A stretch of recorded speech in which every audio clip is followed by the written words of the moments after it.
start doing the Badger stuff.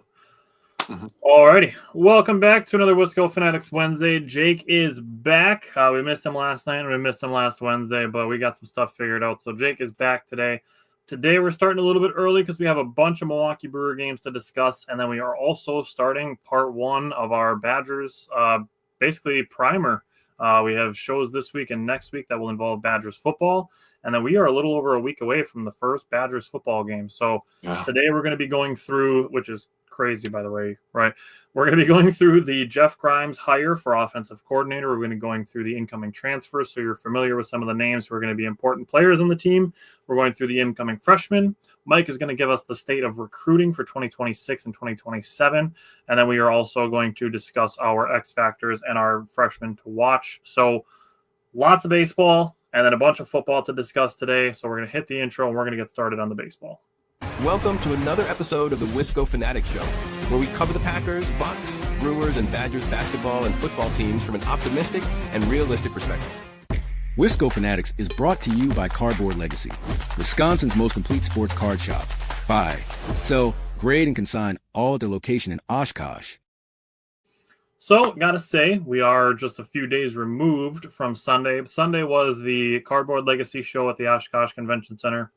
Appreciate Cardboard Legacy for always giving us a table there so that we have an opportunity to interact with people and get some more people to follow the show. And obviously, as a sponsor of the show, we want to thank Cardboard Legacy for that as well. Nick and Riley, the guys that run the shop. Nick's the owner. Riley is, I would say, like the main man, the right-hand man for Nick. They are good guys, and we appreciate them. So if you are in the Oshkosh area or if you're passing through the Oshkosh area, stop by Cardboard Legacy. Tell them we sent you. And give them some love because they've supported our show for the last year and a half and hopefully into 2026. So we'll see, but that's up to Nick. So again, support Cardboard Legacy. They've supported us and we appreciate that. Now, jumping into baseball, Jake, you weren't here last week, so I'm going to give you the opportunity to talk first about the wild, weird, and crazy game that we had with Brewers and Reds last Friday night. First, I want to say thank you to you for holding this down, man. You've been doing an incredible job over the last couple of weeks. Well, my life has seamlessly been falling into little tiny bits and pieces, one little tiny bit at a time.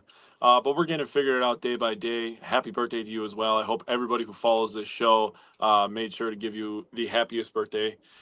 Secondly, I did not realize how important this show was to my mental health until I was not able to join it.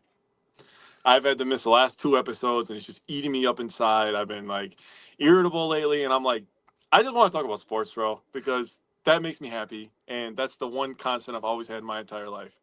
So as we get into it, the first 2 games were absolutely insane. I'm already getting goosebumps, man, because it's crazy. And my main takeaways from these games I will get to in a sec, but Brewers ended up winning this one, as we all know, getting to 13 in a row.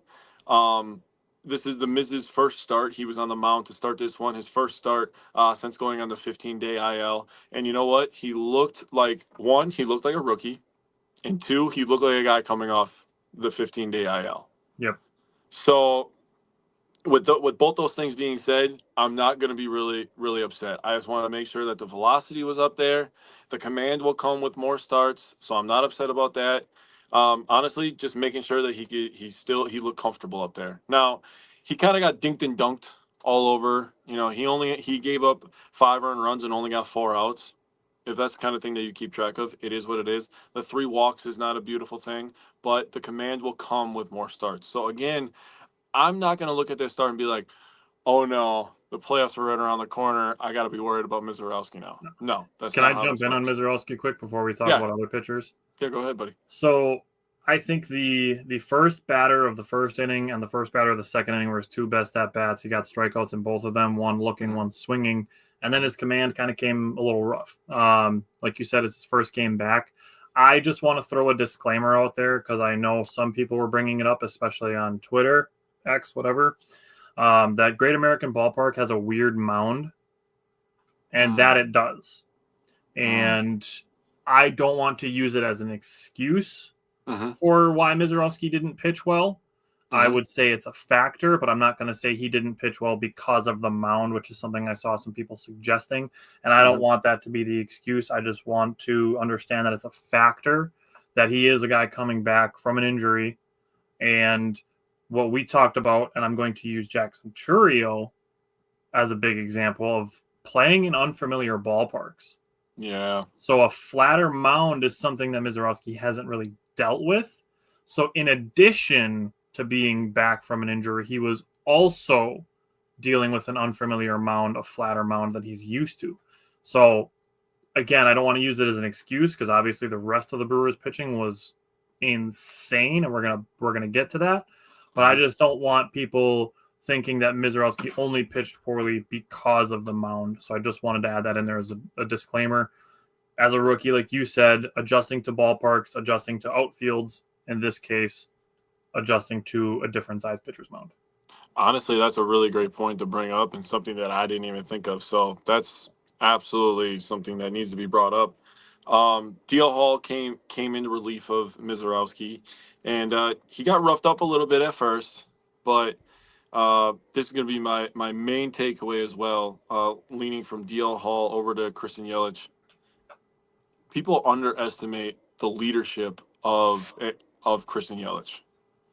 There is a ton of quotes if you go on MLB.com and you read comments about the game when the beat reporters write about the game and when they do their whole synopsis of every single game. And there's a ton of quotes from Christian Yelich. Looking at Pat Murphy and saying, in the second inning when the Brewers were down 8-1, he looked at him and said, "We're going to win this ball game." And then he looked at DL Hall and he said, "Just keep him right there. We're going to score some runs. We're going to win this ball game." 1 second. Okay. So his leadership was on full display. His confidence is unreal. He got to use a bat that he's been waiting to take at bats with for an entire year. Obviously, last year ended subtly and sadly for Christian Yelich. He never got to use the Bob Uecker bat in front of Bob Uecker. But the power of Uecker is strong with the Brewers, and Yelich had 4 hits and 5 RBIs. He was a triple away from his 4th ever triple versus Cincinnati. And that's an insane stat in itself. DL Hall, like I said, he got roughed up a little bit to start, but he got the last 2 that he got started a run of 23 straight Cincinnati Reds that got retired in this ball game. Which you're looking at this box score, and if you're watching the game, either or, and you're like, holy cow, the Reds scored 8 runs, the Brewers barely won this game. And then you look at how the Brewers did it, it's like they dominated for 80% of this game. The Brewers pitching locked in. And the visual I always get when like people lock in is that meme of the guy playing video games where he's sitting back and he's like, "Oh, you talking?" And then he sits forward and he locks in and he starts whooping your ass. And that's the visual I got. Again, Yelly, Terang, Vaughn, those are the guys that had the big time RBIs. Vaughn with another home run, just pissing off all of Chicago, so that always makes me laugh. Well, I should say half of Chicago. Well, the Cubs fans are probably mad about it too, I'll say. Christian Yelich with 2 home runs. He said, "F it on the cycle. I'd rather have a 2 home run game with the Bob Uecker bat." So that was amazing. And the 4 for 15 runners in scoring position is a big thing for me. Lots of opportunities. We've been talking about that forever. And I got one stat for you. So obviously this win got us to 13 in a row, tied the all-time franchise record for win streak for the Brewers. This was the largest comeback in MLB history to extend a winning streak ever. The previous high was 5 by the 1934 Detroit Tigers and the 2002 Oakland A's. The Brewers now have that record on top of their tying their team record of 13 wins in a row. So, I mean, incredible night on Friday. I love that. So we talked about Mizorowski, and we did have Stuart Baroa throw a guy out at home plate to only allow 1 run in the first inning.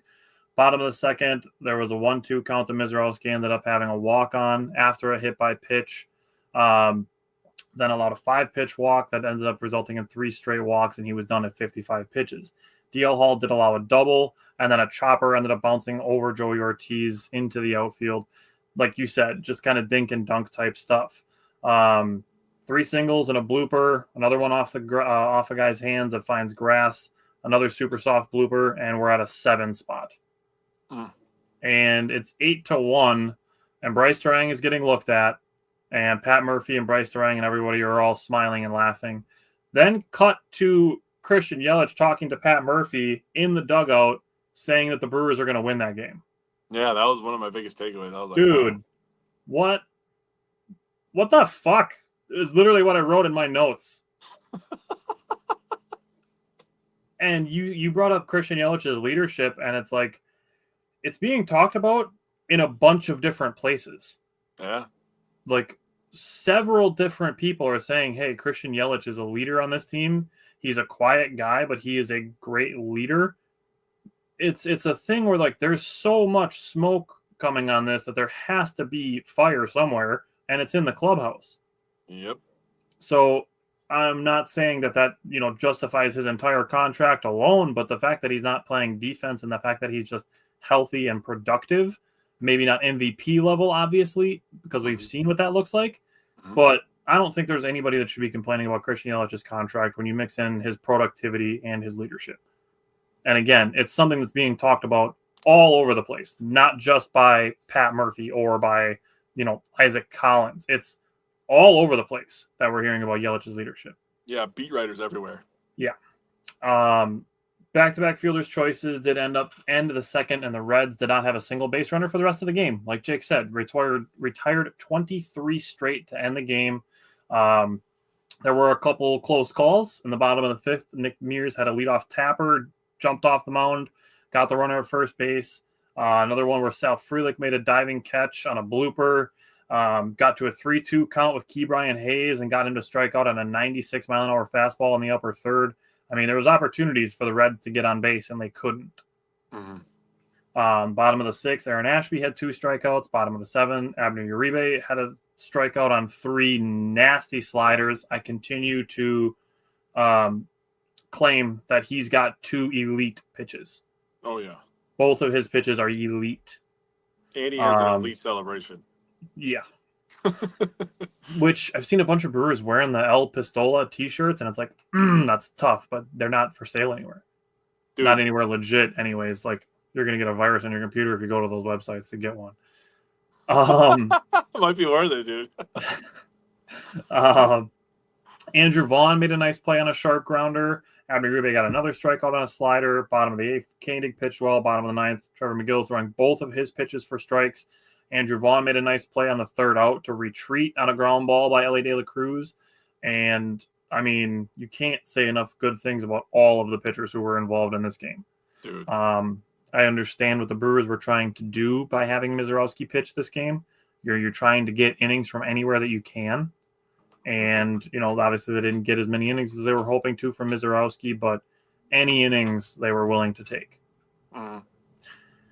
Going to the offensive side of the ball, you mentioned Yelich's home run with the Euchre bat, and it's like one of those things where it happens, and it's like you got to love sports. When I seen that, I thought of the line of how can you not be romantic about baseball? That's literally the first thing that popped in my head. I was like, damn, bro, that's special, dude.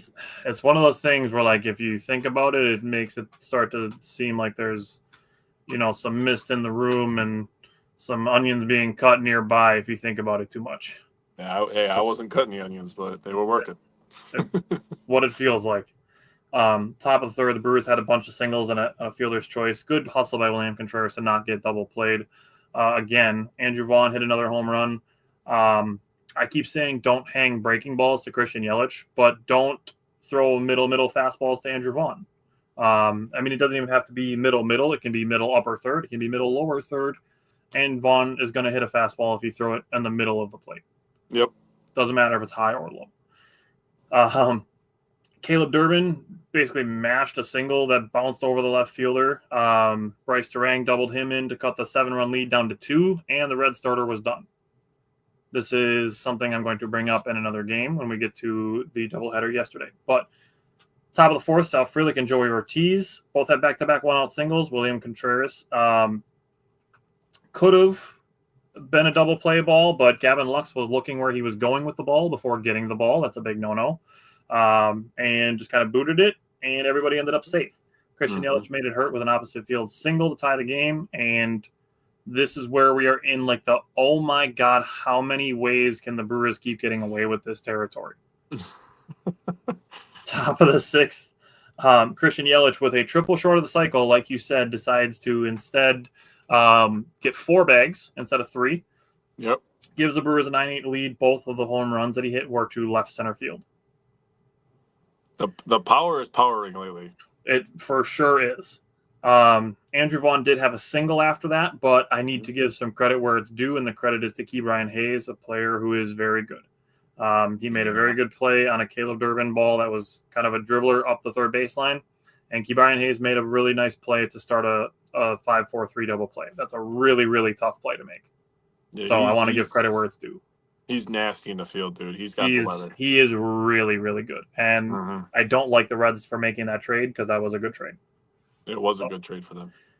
Credit where it's due. Top of the 7th, Brandon Lockridge had a deep double to right center field. Sneaky pop. I'm going to keep saying it because one of these days he's going to hit like a 430-foot home run, and it's going to be like, whoa, where did that come from? And it's going to be like the dude from Wisco Fanatics has been saying it for 2 weeks that he's got sneaky pop. Dude, he's got crazy wheels, dude. He's so fast. Yeah. So fast. He like mashed a ball that ended up being like foul in the seats. I think it was, I don't remember if it was yesterday or Wednesday or Monday afternoon, but it's like, dude, he's gonna hit a monster home run at some point. It's going to happen, and I'll be like, "Ha, told you so," But I think it's gonna happen. Did get to third on the bobble. Now you beautifully said it right after I bring up that he hit a double, that he's fast. Him being at second, standing, another fielder looking at where they're going with the ball before they have it, causing a bobble. That's not luck. That is pressure. That's not luck. That's pressure. Yeah. That's what I'm going to start saying anytime that there's a, quote, error committed while the Brewers are running the bases. It's not luck. It's not, the Brewers aren't getting lucky that the guys are taking their eyes off the ball when the ball is rolling to them. That's not luck. If guys are taking their eyes off the ball, it's because they're looking at the runners who are putting pressure on their opponents. That's what I'm going to be saying from now on. And then Maul threw multiple fastballs that were way too high, loses a breaking ball that didn't break enough, and a wild pitch allows Lockridge to score from third base. So good job on that. You brought up a great stat with the Brewers franchise record, tying it from 1987. Everybody was on base. Everybody except for Baroa had a hit, and this was the third largest comeback of the 2025 season. So let's jump into game 2, and the previous franchise record of 13 games is broken in this game. Now, looking at straight batters retired, between game 1 and this game, the Brewers retired 32 straight batters. The pitchers were dialed. Quinn Priester was off to a much better start than he was in his previous start. He had an 8-pitch 1-2-3 first inning. His breaking stuff looked good. He had a 1-2-3 second. He had a 1-2-3 third. His slider was dialed in. I mean, retiring 32 straight batters, allowing one to reach base, and immediately getting a 6-4-3 double play. I mean, it's very encouraging to see after Quinn Priester had a not great start his last time out. Now, that 32 straight batters retired also breaks a franchise record. The previous franchise record was 29 in 1998. Dang. So Brewers are out here breaking records. I mean, worry about the postseason when it gets here. We are in one of the best Brewers seasons in franchise history. Yeah. That can be true while excluding whatever is going to happen in the postseason when we get there. That's why we keep saying to enjoy the ride, enjoy the journey, because we are on that now. And this journey is one of the best seasons in franchise history. That's just factual at this point. The statistics will tell you that this is one of their best seasons in franchise history. The fastest seasons to 80 wins, the things like that. These are all franchise records, best season in franchise history records. Postseason aside, We will worry about that when we get there. Be present. This is awesome now. Yeah. Honestly, this could be the year that they set the wins record. So you're going to want to remember this ride as they get there, right? Yeah. So after that, no damage. The number 9 hitter with 2 strikes in the bottom of the 6th did hit a solo home run to tie the game. 2 batters later, another one with 2 strikes. The home run only would have been a home run in 10 out of 30 ballparks. It is what it is. 2 singles later, Aaron Ashby comes in, gets 2 strikeouts. Bottom of the 7th, Shelby Miller pitched a 1-2-3. Bottom of the 8th, Jared Koenig had a 1 walk and then a 2-3 double play. Bottom of the 9th, Abney Uribe with 2 outs had a single. Guy got to second on a wild pitch, gets a strikeout to end it. Going to extra innings because, of course, Trevor McGill pitches the 10th with the Brewers up 1, throwing just heat. Gets a ground rule double, makes the game 3-3, and then for some reason, and I'm getting pretty tired of this happening, gets squeezed into a walk that gets Ellie De La Cruz to the plate. Yeah. This is some bullshit because it happened to him in Chicago to get Pete Crow Armstrong to the plate. Yep. And now it's happening in Cincinnati to get Ellie De La Cruz to the plate. That's some bullshit. Trevor McGill was an all-star. He should get calls. It shouldn't be, okay, squeeze whoever is on the mound to get a star up to the bat. It's because they want to see the star versus star is really what it is. Which is some bullshit. It's stupid. Trevor McGill deserves calls. I agree. Bottom of the 11th, McMears pitched. 2 sac flies made the game 6-4. A solo home run made the game 6-5, and then a fly out to end the game. That made just another kind of crazy day. 14 straight starts by Quinn Priester that were wins for the Brewers. Damn, son. Looking at the offensive side of the ball, the bottom of the order getting it done again. Top of the 2nd inning, Caleb Durbin has a 2-out, 2-strike hit. Bryce Durang gets a double over the right fielder, who is a converted infielder playing outfield. Mm-hmm. Brewers did score first, and Littell had to throw 10 extra pitches.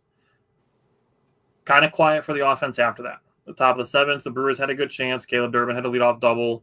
Tyler Black had a 1-out walk, and a wild pitch gave the Brewers 2nd and 3rd with 2 outs, but Sal Frelick grounded out to end the inning. Go to the top of the 8th, back-to-back leadoff walks. Christian Yelich couldn't lay off a low and in breaking ball. Is what it is. Top of the 9th, Bryce Durang, another leadoff walk. Tyler Black drew another walk, and with 1 out, Sal Frelick had a fielder's choice that Ellie De La Cruz rushed the throw, and it got by the first baseman, and Bryce Durang scored.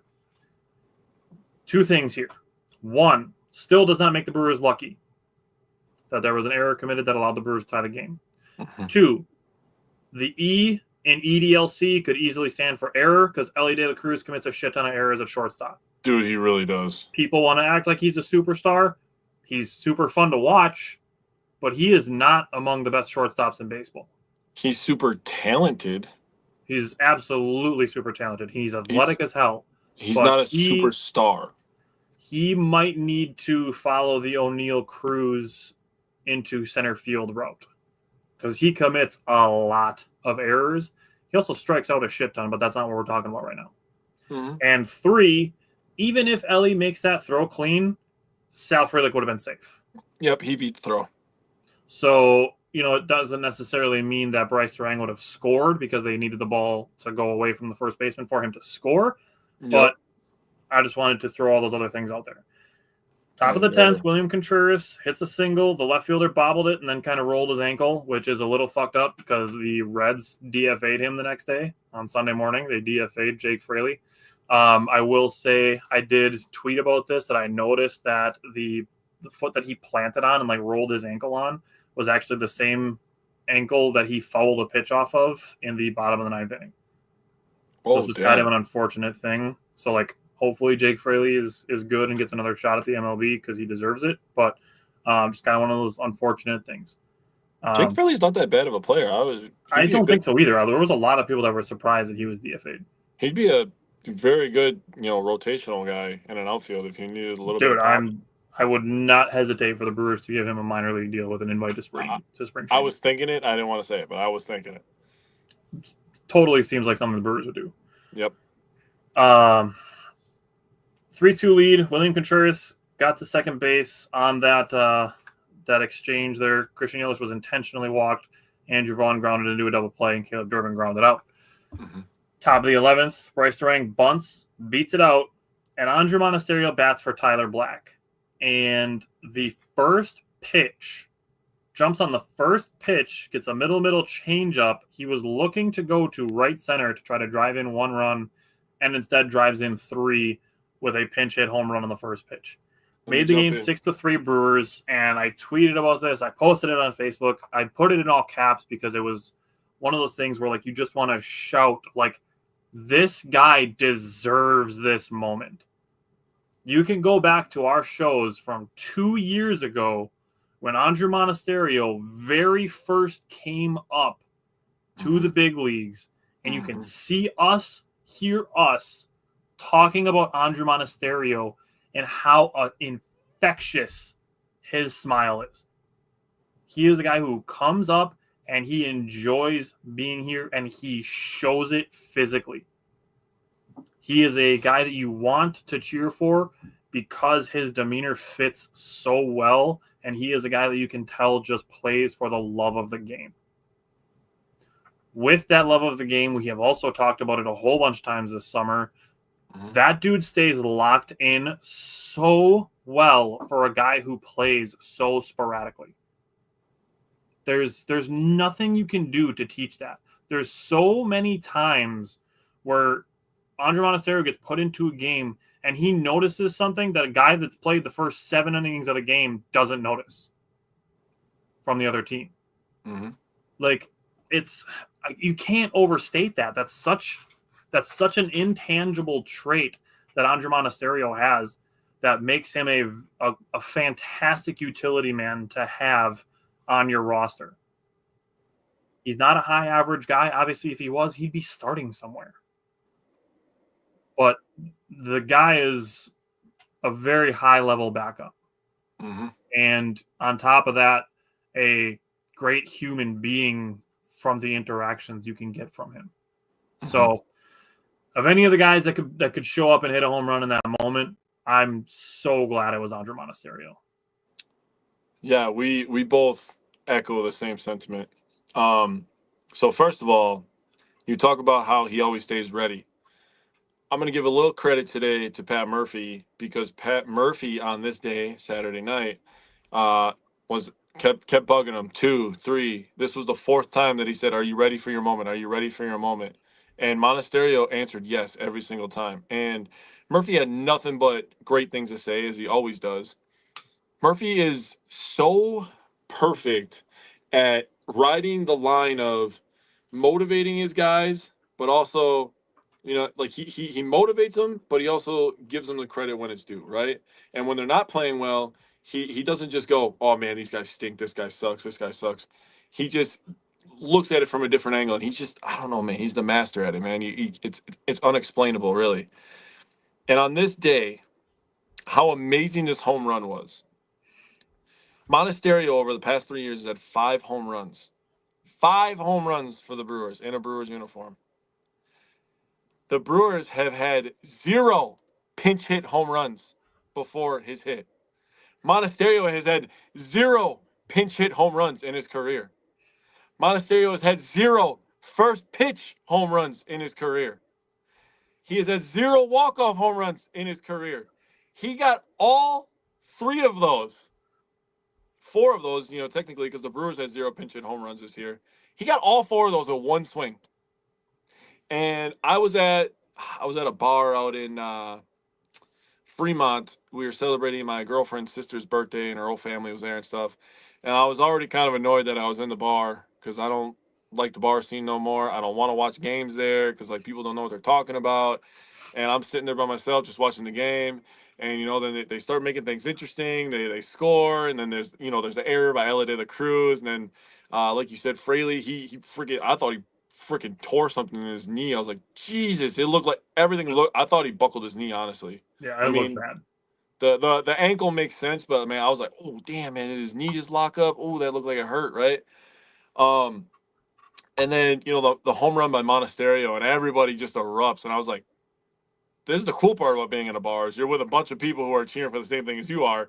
Even though they might not understand it as well as you, they're still cheering for the same thing. So I thought that moment in itself, being around my girlfriend's family, being around, my son and my daughter and my Winter, man, she's really starting to love the Brewers, man.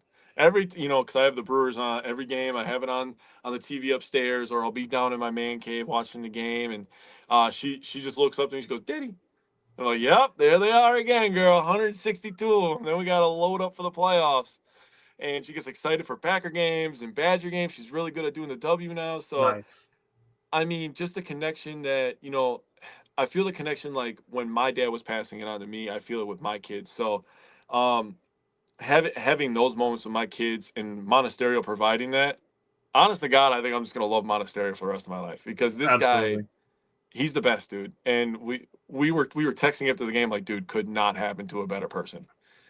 And he talked about it after the games. Like, he's like, I didn't know it was going to be 14 for 14 in a row. Like, I wasn't prepared for that kind of moment. And he's like, this is one of those things that, like, God just takes over and it's unexplainable. And, like, it just makes you feel good when good people get stuff that they deserve, right? And that's just what I felt. Also, shout out Nick Mears for getting his first save of the year. Um, I thought everybody else looked fantastic. This marked back-to-back days for the Brewers pitching staff, getting 13 strikeouts as well. So not only just getting outs, they're embarrassing the Reds batters at this point. Yeah. And the Reds talked about it. We can go into Sunday's game if you'd like. I want to throw two other things out there Oh, yet. go ahead. Go ahead. Just on the 11 innings, Mhm. going 11 innings in game 2 out of 19 in 18 days is suboptimal, I would say. Mhm. However, looking at the last 35 wins for the Brewers, 23 of them were comeback wins. Yeah, that is insane. And with this one being 8-1 at one point, you look at the Mets game that was 5-0. Like, there's no lead where you're like, okay, yeah, we can relax now. Mm-hmm. And that's going to come into play in the first 3 games of the Cubs series. But there's no lead where you're like, okay, we have the Brewers right where we want them. Because the Brewers don't give a shit that you're up by 5 or 7.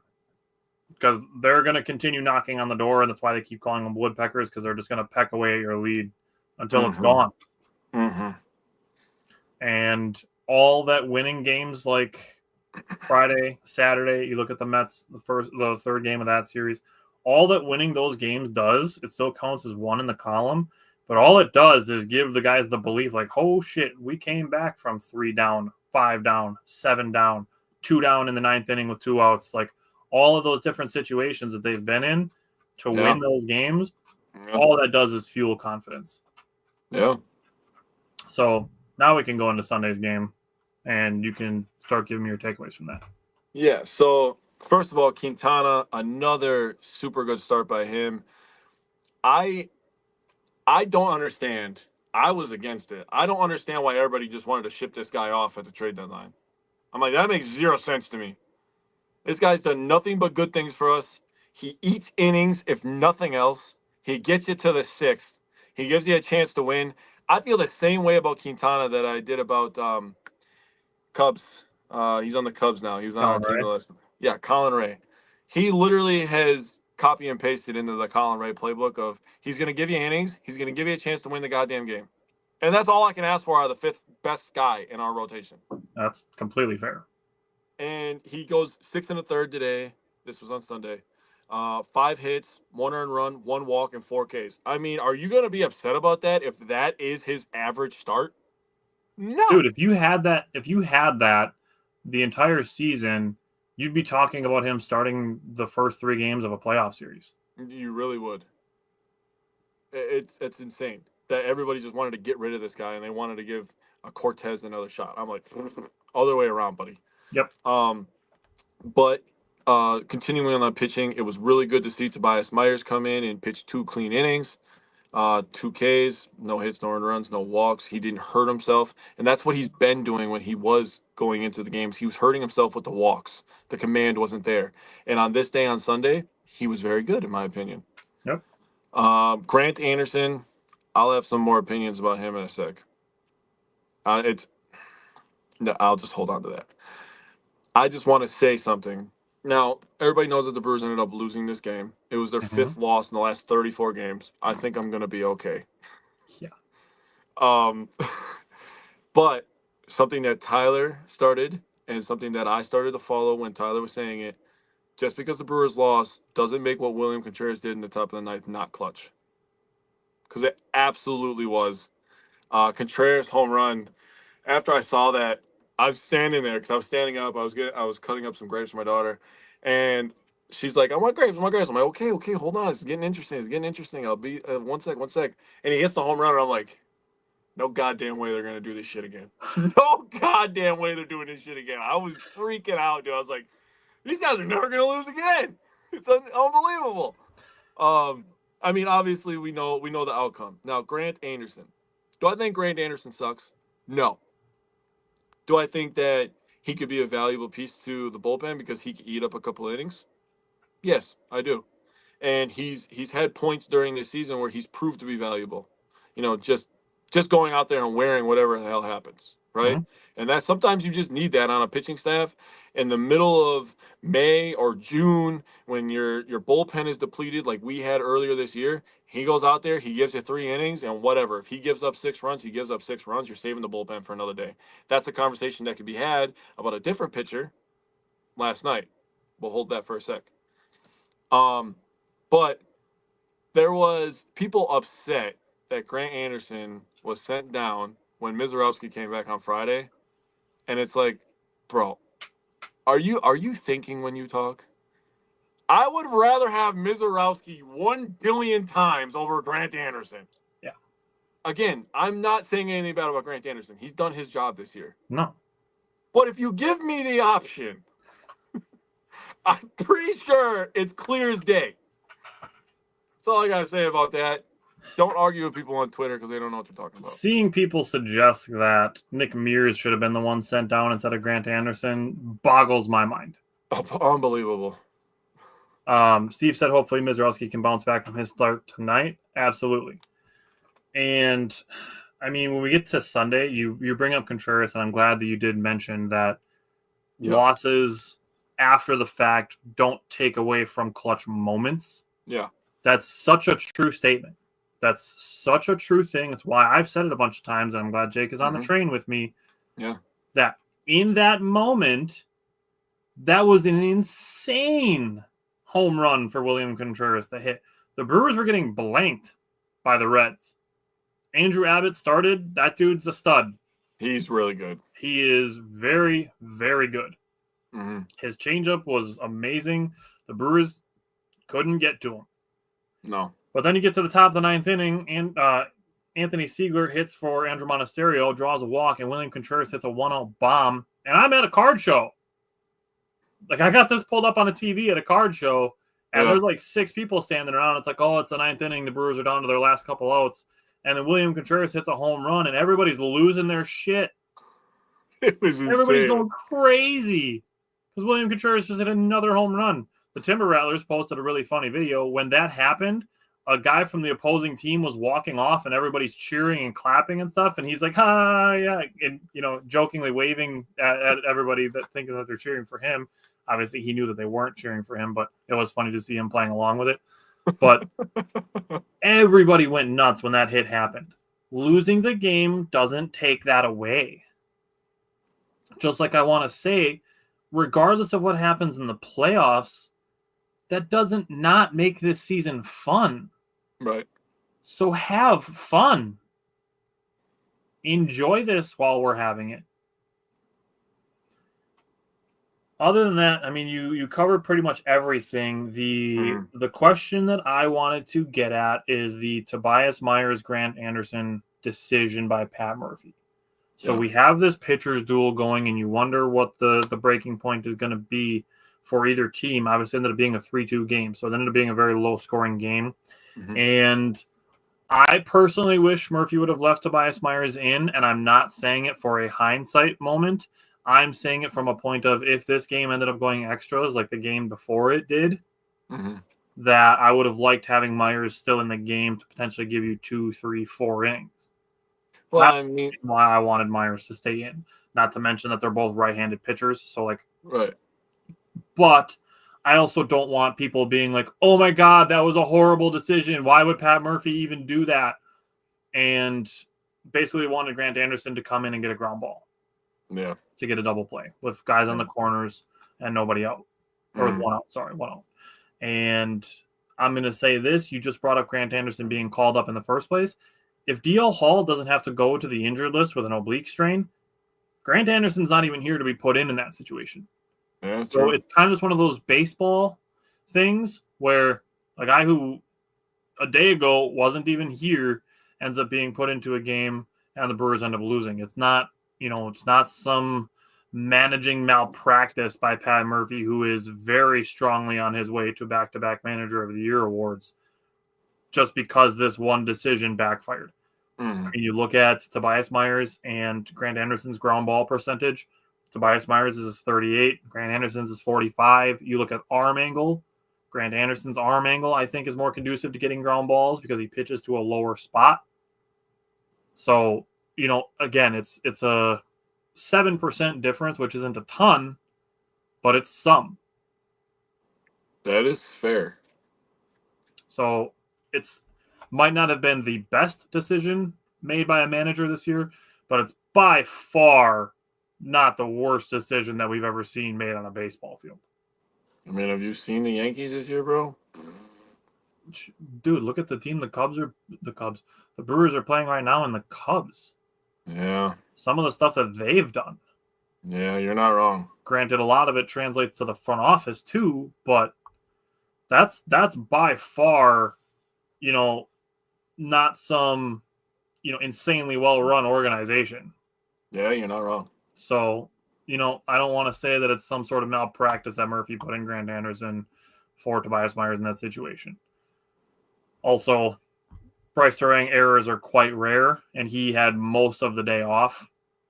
So, coming in, maybe not entirely warmed up, commits an error that you normally don't see. Shit happens. Yep. Okay, let's go to Monday. Now, Brewers get another win. You love to see it.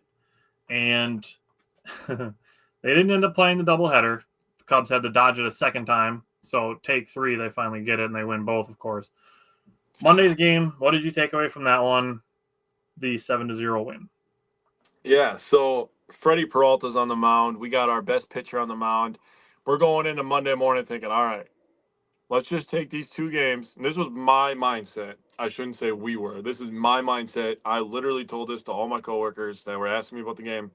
I said, honest to God, I want them to just take the doubleheader. They could lose the next 3 games, and then we're just going to win the division just by taking those 2 games. It would be over at that point. I was saying 2 is acceptable. 3 would be fantastic. Yeah. If they take, hopefully, I want to win every game. I'm not going to say that I'm happy with a loss. That's enter the realistic part of realistic and optimistic. If they lose a couple of games to the Cubs, we're still up 7 games right now. Dude, and if we're being objective here, the Cubs are a top 5 team in baseball. They might be 4 or 5, but they're still a top 5 team in baseball. Yeah, they got one of the they got the 6th or 7th best record in baseball right now, and they've been, and they have one of the best starting rotation ERAs in baseball. Yeah, so it is what it is. That's enough saying good things about the Cubs because we sadly have to do that in a second. In this game, the Brewers just BTA, and the Brewers after this game, they were winners of 23 of 28 since the All-Star break after this win and a 79-45 record. That's fucking ridiculous. I will say about the 4th inning with Peralta, it was a little dicey. Peralta, the control got a little out of control. He walked the bases loaded, but he ended up getting a strikeout on Casey and got Horner to line out to right field. The Brewers were up 2-0 at the time. They added a run in the 6th inning on a throwing error by a pitcher that they just called up that day. And then they added 4 runs in the 8th, and they had 9 players getting at bat in that inning. Freddie Peralta was cruising outside of that 4th inning. Absolutely looked like he was in cruise control. Koenig, Uribe, Anderson, They only allowed 1 hit over the final 3 innings. Anderson only needed 6 pitches in the 9th inning to retire the Cubs. He had a strikeout. Koenig also had a strikeout. Terang, man. Terang and Durbin both had solo shots. They both had 2 hits, and they both had 2 RBIs. If Terang doesn't stop messing around, that boy gonna let everybody on to his power, and he's gonna end up with 20 on the year, man. He's fucking around lately, man. It's insane. It's nice to see. Also, hell yeah, Joey Ortiz getting another RBI. I'm gonna say this about Joey Ortiz because not enough people are saying it. For all the things that people are saying about Joey Ortiz getting out, he always tries to make the right play. So I'm going to give him credit for always trying to make the correct play, throwing to the correct base, when to go for the double play. He's been very good fielding. He was a little chippy to first start the year, but ever since then, he's been fantastic. He's had a couple hot streaks this year. I like Joey Ortiz. Now, the Brewers are absolutely filthy loaded at shortstop in the minors. So he's not going to stay the shortstop forever. But for this year, I like him. He gets the sac fly when you need the sac fly. He does the right things. Field. I like Joey Ortiz, and a lot of people need to stop harping on this guy. And I think because we talk so often about how top to bottom, like well-rounded the Brewers offense is, that people see Joey Ortiz because he has like the lowest average and stuff like that. He's like the quote weakest link at the plate that people zero in on him. Like, if Joey Ortiz was better, we'd be insanely good. Like, the Brewers are insanely good. Dude, we're not everybody bats 270 to 300 with 20 home runs. Right. That's they're woodpeckers. They're not all bald eagles. Like, that's where we're at. I will say this: Joey Ortiz has a higher batting average than Willy Adames. You talk about making the right plays. I think there's times where Willy Adames was swinging for the fences and striking out last year, where Joey Ortiz is putting the ball in play. And every once in a while, where Adames would make an error, and it'd be like, dude, that's a pretty routine play. I'll say that as far as it goes at the plate, that's an identity thing, and Joey Ortiz has bought into that. Not to say that Willy Adames wouldn't have, but I'm just saying, I think Joey Ortiz's profile fits that pretty well. The other thing I'm going to say is Joey Ortiz is better than Orlando Arcia was. Yeah, I don't think that's a discussion that needs to be. So we begged Orlando Arcia to hit 230 or 240. Joey Ortiz is right around 235. And I would argue with better defense than Orlando Arcia played. Mm-hmm. So looking at Monday, you mentioned Freddie Peralta. He was cruising. He only needed 25 pitches to get through the first 2 innings. His velocity was up. His breaking stuff was eating. You mentioned the 3 walks with 1 out in the 4th inning. That was to Tucker, Pete Crow Armstrong, and Carson Kelly. Then went 1-2 to 3-2, but did strike out Casey on a changeup. Got Nico Horner down 0-2, got him to fly out on the 30th pitch of the 4th inning.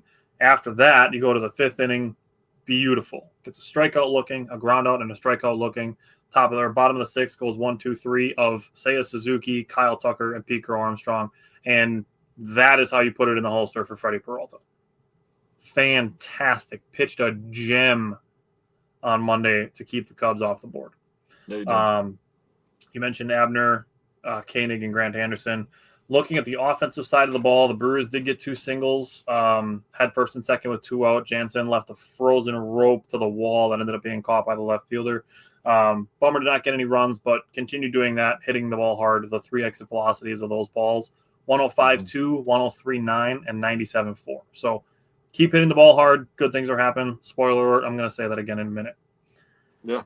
Top of the 3rd, Bryce Strang with 1 out, hits an opposite field home run, followed by a Caleb Durbin double. That was 102.9 off the bat.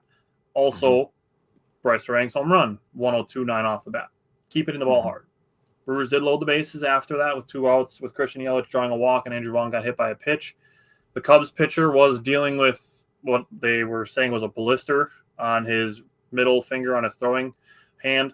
I am glad it's not a more serious injury. Like, Cubs aside, we don't want to see players injured. No, we don't cheer for injuries because they have to be people outside of the sport. So right, and honestly, we've had this conversation too. We wish he wasn't a Cub, but we were really bummed to hear about the Justin Steele injury. Yeah, he's a monster, dude. We don't like the Cubs, but like we can respect the players. Yeah, he's a beast. Justin Steele is real good. Dan, people are saying like the Brewers must win tonight and that they need to bounce back in a big way. I mean, people got to remember, they're like Jake just said, they've still won 30 out of their last 36 games. Yeah.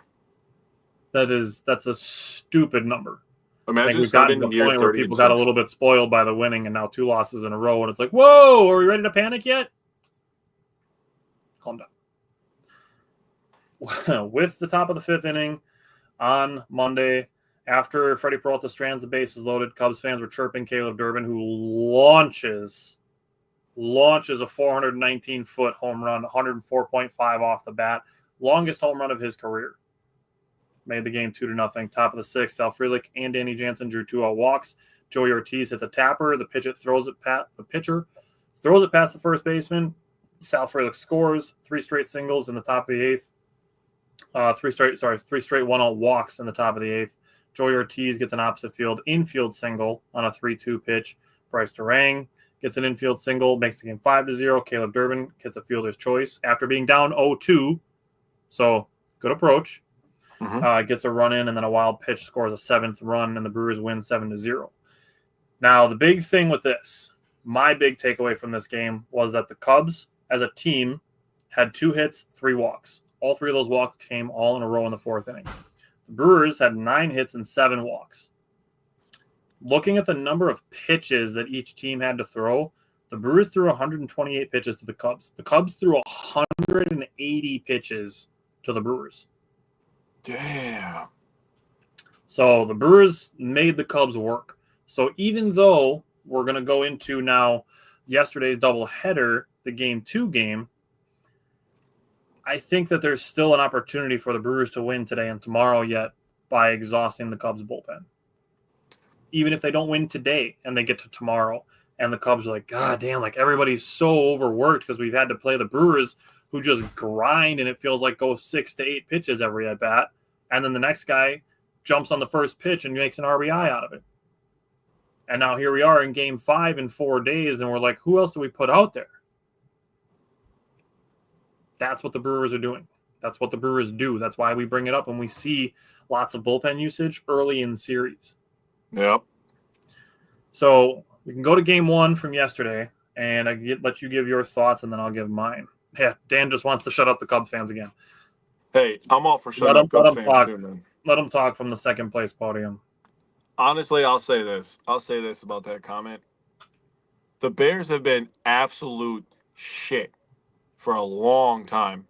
And have we ever shut up those fans? It's true. I mean, every offseason, it's the Bears are going to come back. The Bears are going to bounce back. We're winning 12 games this year. Yeah. Oh, my God. I couldn't believe that. That was like 2 years ago. That was Justin Fields was still there, and he was like, yeah, they're going to go 12-5 this year. I'm like, I know that we've been drinking, but that is not an excuse to sound stupid. Honestly, I don't have a lot to say about Game 1. I didn't get to watch most of it because I was at work. And the only thing that I know is, like you said, the Brewers are going to take their at-bats. They're going to chip away at people.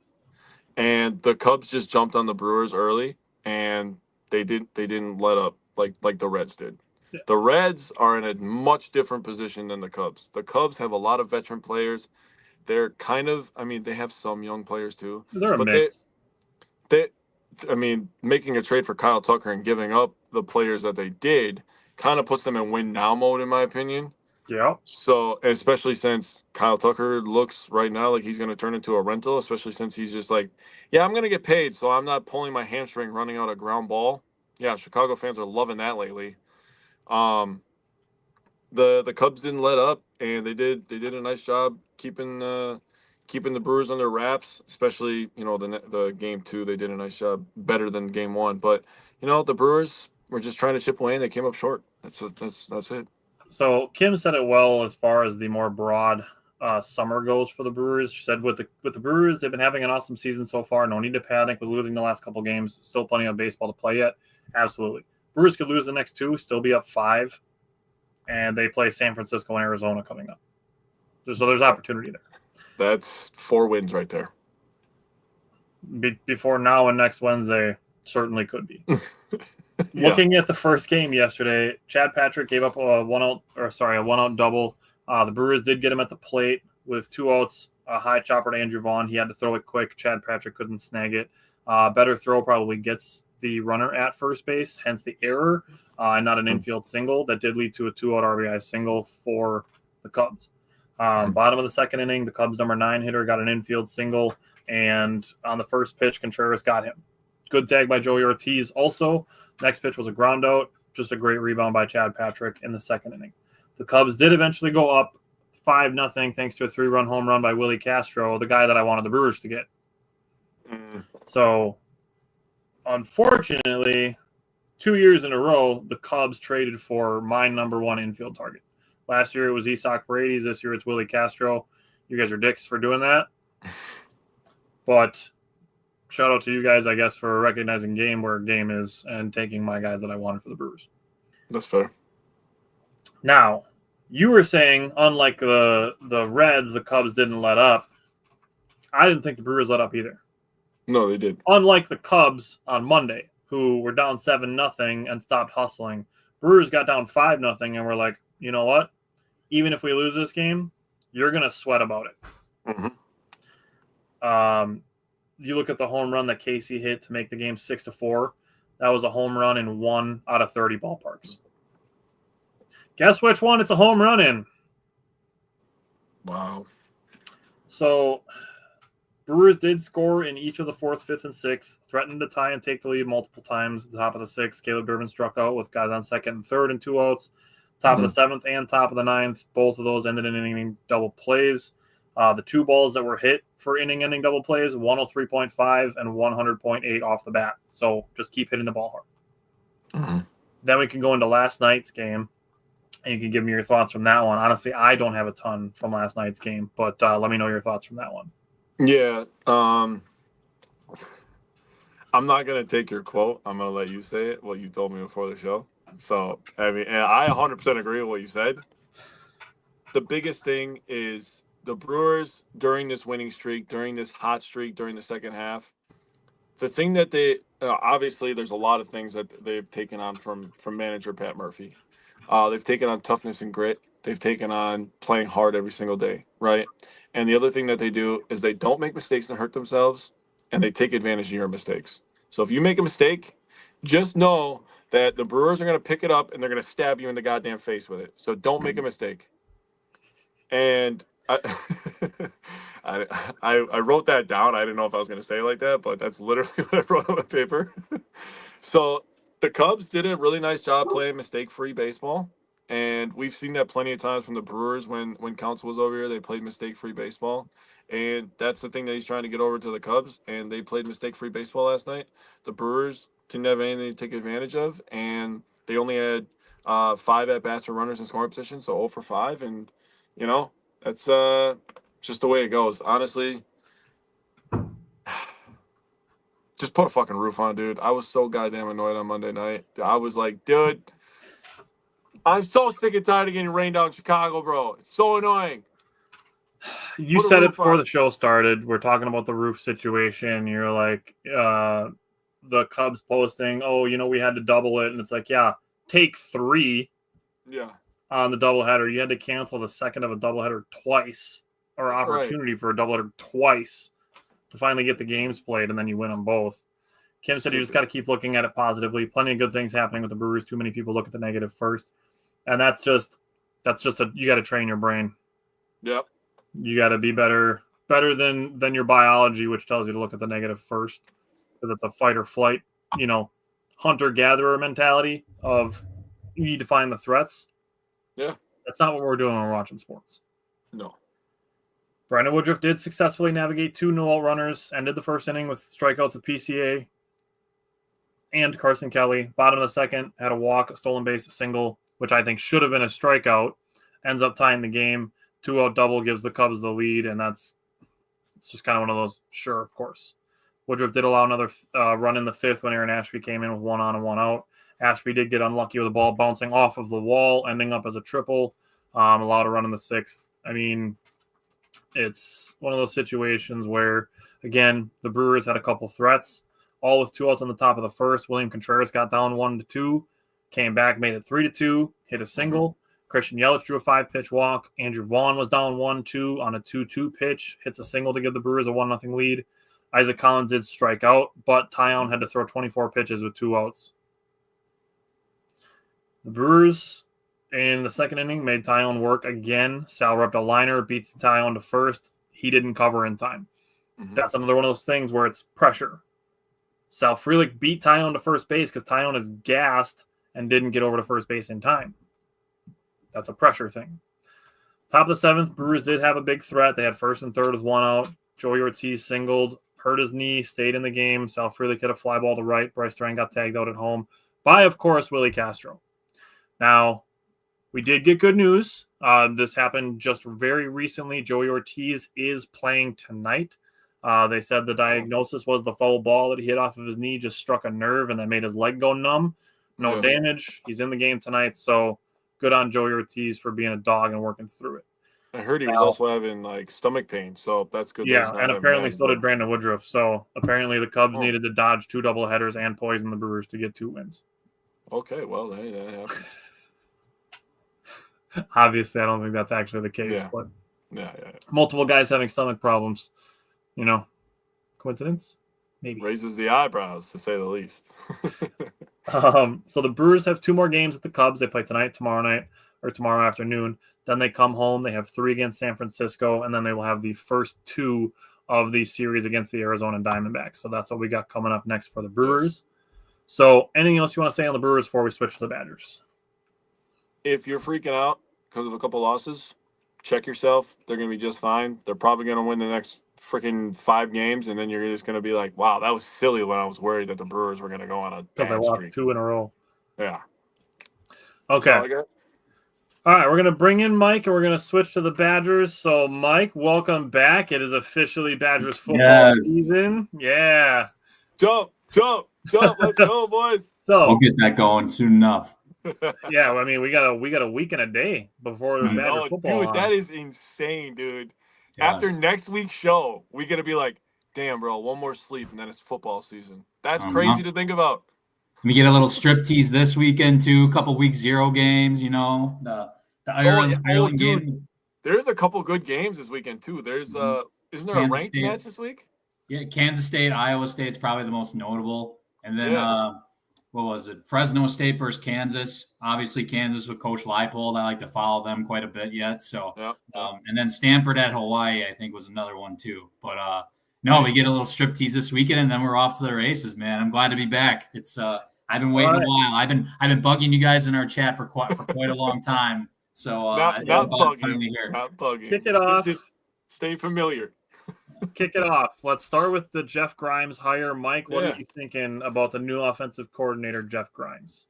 Well, I think a lot of fans are going to be more happy, I guess, because it's back to what the norm. So in a lot of ways, so to speak. So yeah, fullbacks are back. Yeah, exactly. Yeah, pretty much, right? No, it's funny because when you do just like a simple Google search of Jeff Grimes, the first thing that actually pops up is the initials RVO. That stands for Reliable Violent Offense, right? So this offense relies on, physicality, unpredictability, and balance. I think, there's a lot of similarities of what, we've seen in years past prior to the Dairy Raid, RIP. But it's a lot of outside zone concepts similar to what we've run in the past, a lot of like misdirection and whatnot. The biggest difference, I would say, with Grimes in comparison to, prior to Phil Longo with similar offenses we run is probably, the pre-snap motions. I think in this offense, you're going to see a lot. I wrote down eye candy, I think is the first call out, actually, when you're watching some of this stuff. Basically, you're trying to catch the defenders to watch, any guys go in motion, and then you want to create mismatches, essentially, right? Can I jump in on that real quick? Yeah, go ahead.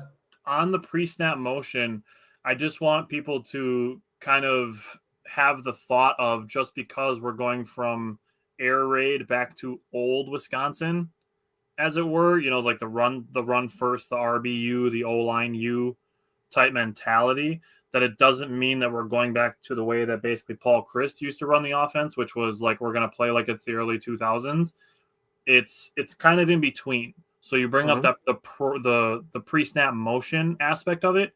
That is 100% still a pro style facet to offenses. So I don't want people to think that the Badgers aren't going to get any NFL caliber talent because they're going back to their old style, because that pre-snap motion is still such a big deal in the NFL. And we know this as Packer fans, how big of a deal pre-snap motion is, because our team does it.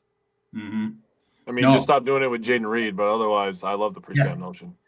Yeah, it's designed to catch, whether it's a linebacker or a safety off guard when you're watching certain guys. Eye candy, like I said, is what I wrote down. Badger fans are going to love the fact that the 12 personnel will be coming back too. Even though I think it was mentioned with Jeff Grimes, he did mention with Tucker, being banged up a little bit. I don't know about the start of the season if they're going to do too much of that, but it will be definitely being a part of their offense. And you will see a fullback as well. Badger Nation can rejoice to that too. I thought that was a nice big call out too. And, I think it ultimately creates great opportunities for, those receivers to get the one-on-one matchups too. And, you run a few plays, a little play action. Billy Edwards is going to hit Jaden Ballard or Vinny Anthony for 50-plus yard bombs this year. I definitely expect that at some point, because we do definitely got a lot of speed in the outside. And Jeff Grimes has developed not only running backs, he's also developed quarterbacks too. We have to keep that in mind. I mean, this guy helped develop Zach Wilson, who became the number 2 overall pick, at BYU, Heisman Trophy finalist. He was third in passing yards in the country that year. So just a little perspective there too. I think his last 2 stops, particularly at Kansas and Baylor, I think the biggest call Badger fans are really going to like is that, at Kansas, they were ranked 13th in the country, I believe, last year in total rushing yards per game at about 211.5 is what I saw. And then at his Baylor stop prior to that, they averaged about 219.3 yards per game, which was around 10th in the country. So I think this is going to be a marriage for a lot of Badger Nation to come together with this guy, because there's going to be an awful lot of similarities with what we have run in the past. But I think it's definitely a more, as Tyler pointed out, it is a pro system, but I think it's definitely a more modern version and modern tweaks that we can add to what we have been running in the past. Mm-hmm. Do you want to throw something in there, Jake? You want to throw out that stat that we all know? I talked a lot there, so go ahead. I did. I wanted to make that stat about Baylor a little bit more juicy. So they did average 219.3, which was 10th his first year as the OC there. The year before, this makes it more impressive. The year before Grimes got there, they averaged 90.3 rush yards per game, which was 123rd in the country. He brought it from 90 to 219. And that moment when I read that stat, I was like, holy shit, the Badgers need Jeff Grimes. It's not like I could say he fits like a glove, because he does. This is a need for the Wisconsin Badgers for us to get us back on the track that we were on. Get us back to a 10-win program. Get us back to being ranked in the top 15, top 10 consensus. Get us back to barking at the big dogs, going at Ohio State's, going at Oregon's, who's a big dog in this conference now, the USC's. Those are the guys that we have to go at. Now, Jeff Grimes has a very long coaching history. Starting in 1993 at a high school, he's been to Rice, Texas A&M. I'm not going to name them all, but he's been to a lot of colleges. He's been an O-line coach mainly. He's been a run game coordinator, getting added on, an assistant head coach when he was at Colorado. He was at Auburn when they won the title with Cam Newton. He was the offensive line coach there.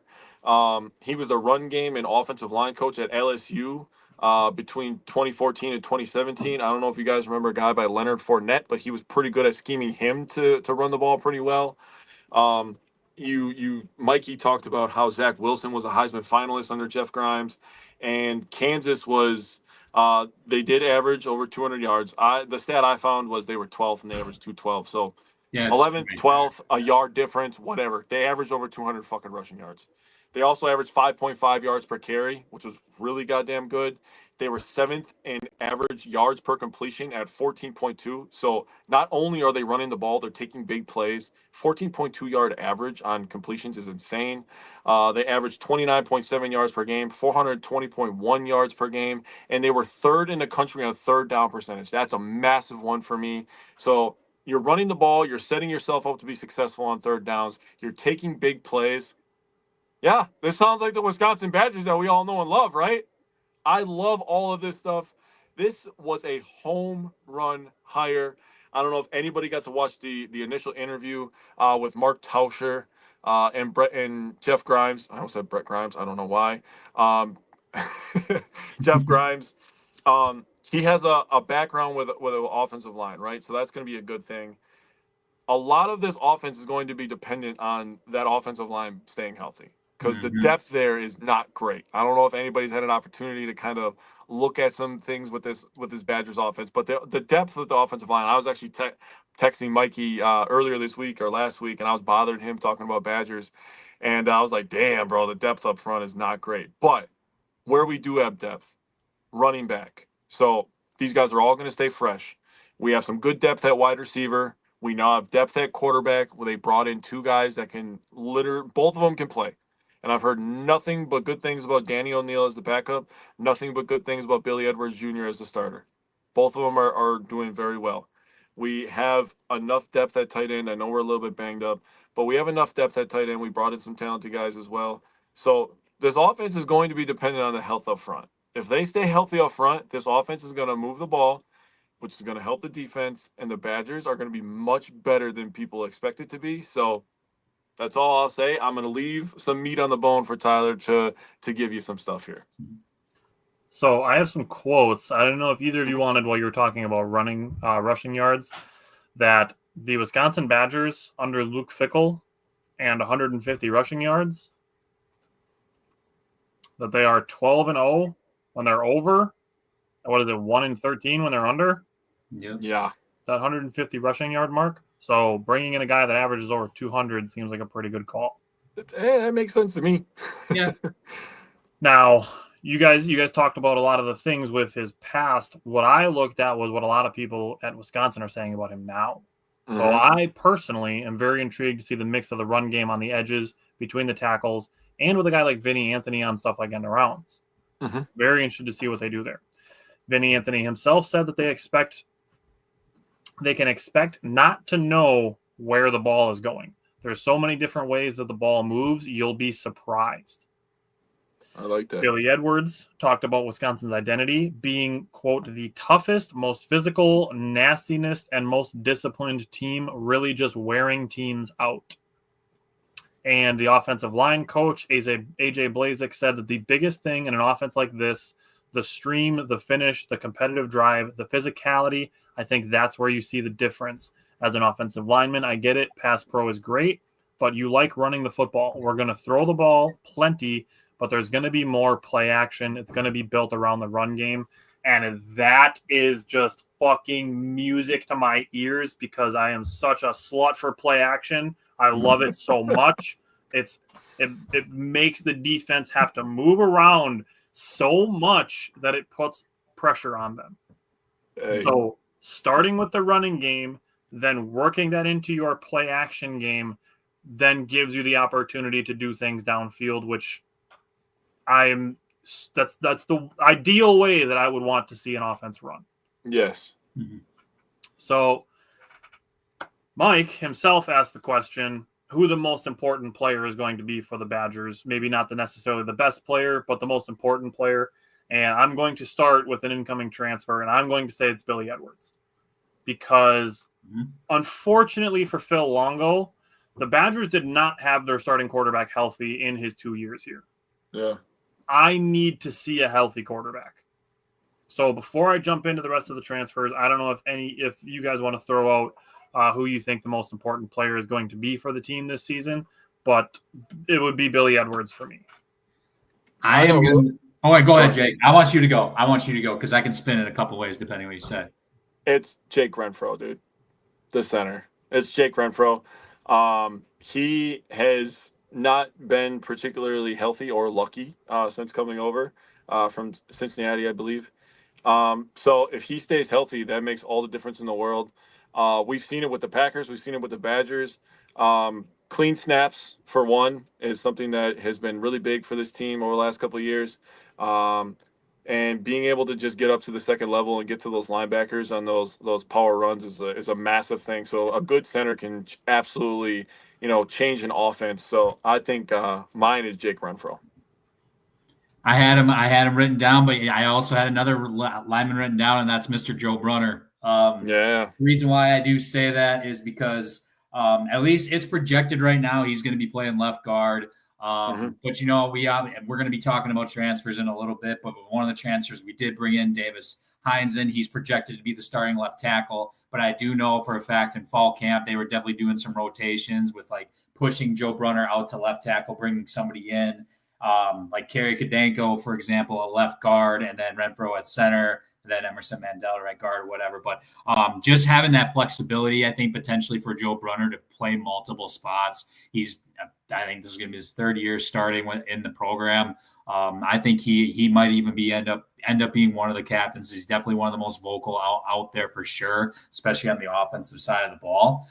So I just think with I put him down because I think with his potential flexibility, if he needs to like kick out to a left tackle spot, which is arguably the most important, position, protects the blind side, right?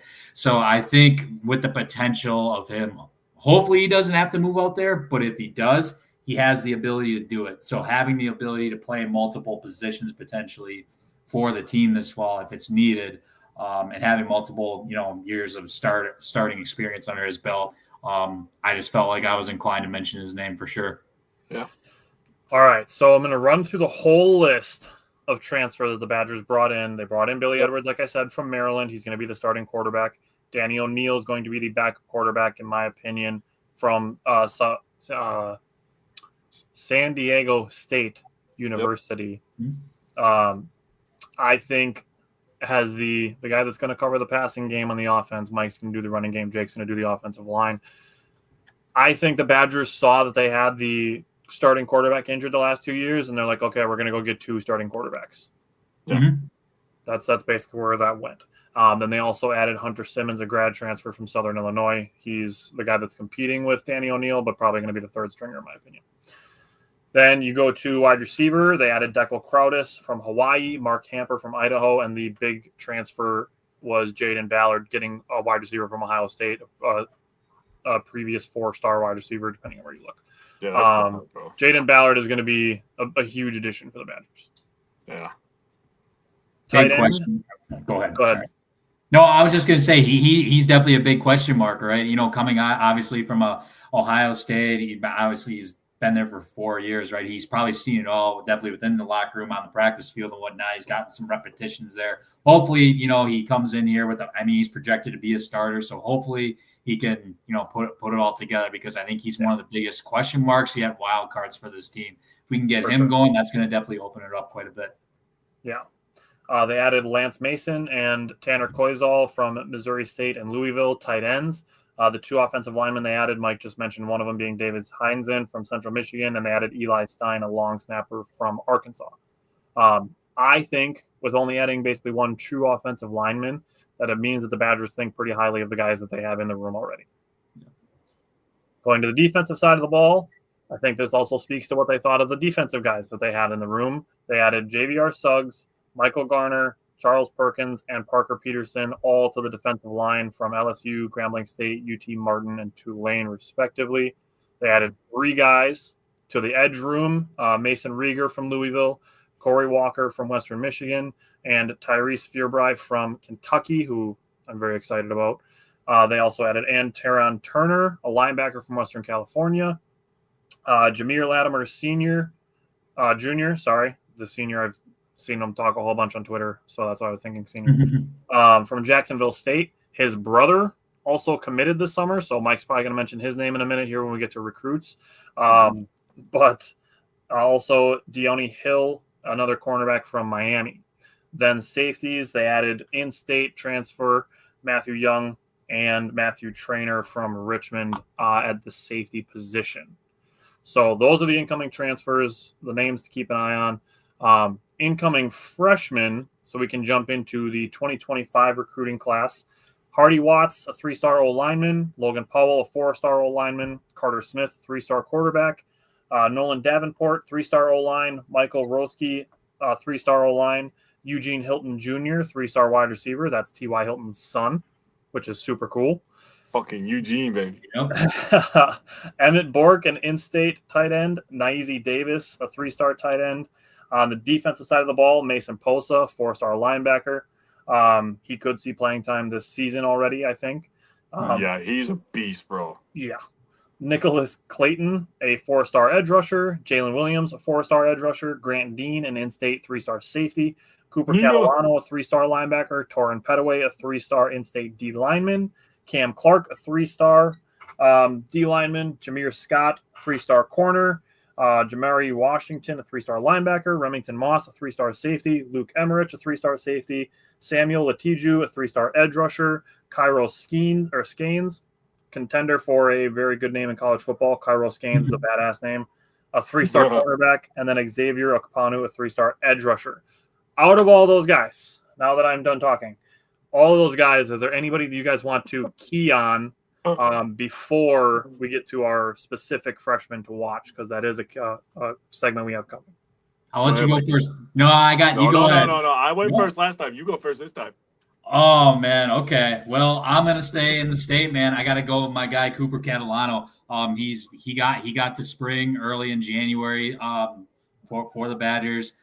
Started getting reps there already. He's been very, very consistent throughout fall camp. You're hearing his name all the time.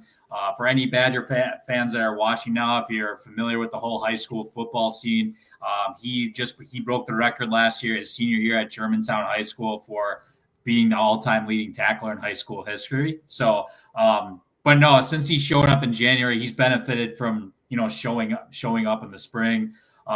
He's constantly making plays in fall camp. If he's in the 2 deep, it's not going to surprise me. I'll stop talking after that. But I will say Jim Tressel is quoting saying, I would imagine he's going to play. He's shown instincts and ability to learn. He's a guy that can find the ball and I anticipate him playing. So that's coming straight from, Coach Tressel right there after a practice, right? Mm-hmm. And just like, you guys know, I'm pretty tapped into like what's going on in fall camp. He's one of the most consistent the guys that has been mentioned too, which is nuts for a freshman, right? So, yeah. And coming from D1 football, breaking like the state record in Wisconsin. I mean, state of Wisconsin for football is not the greatest, but it's definitely not the worst either, right? So for breaking a record like that, I think that definitely speaks volumes, especially for coming from a program like Germantown that's D1, that's playing all those big time high schools as well, right? So no, I'm excited to see what he can do. Jake, is there anything else you want to throw out on any of the freshmen aside from your freshmen to watch?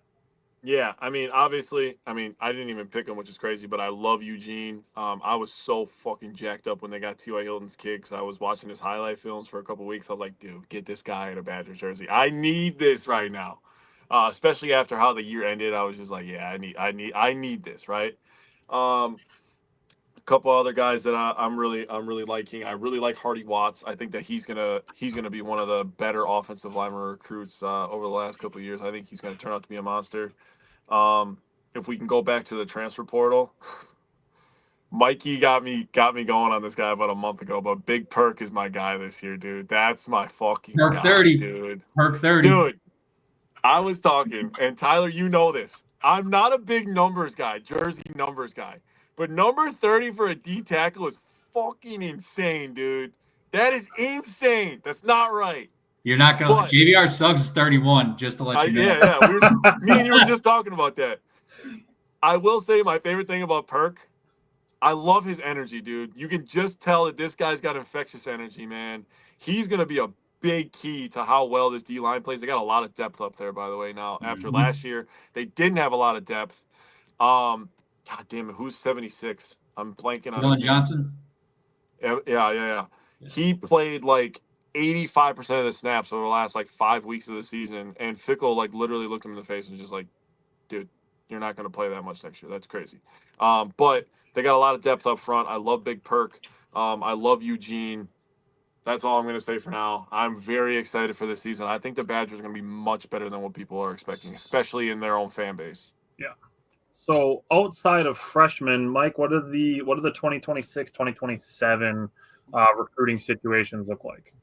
Yeah, for sure. So I'll start with 2026, right? So it's the most recent. So, going off of, so the Badgers currently have 14 commits, right? Because we still have a few months going to signing day. I anticipate, it's usually like flip season, they like to call it, right around, September. Hell, even leading up to signing day, you can flip a guy. So, because typically, we're sitting at 14 commits right now. If we want usually like average class, we average around like 18 to 22 kids. I'll be the first to admit we definitely missed out on some key targets we were going after. Currently the Badgers overall, depending what recruiting website you look at, the two big ones now are Badger 247 Sports. The Badgers are ranked 61st overall there. And then if you pay attention to the website On3, they just also recently purchased Rivals.com too, not too long ago. The Badgers are ranked 45th overall. And it really comes down to, yes, part of the reason that we're at those spots is we only have 14 kids. That's definitely part of it. And I will also be the first to admit to, that what happened last season, unfortunately, I think it did play a small part in this process, right? Part of the reason, maybe it was because we didn't have an identity on offense. However, I am going to say right now, I think the best parts about this class is on the offensive side of the ball.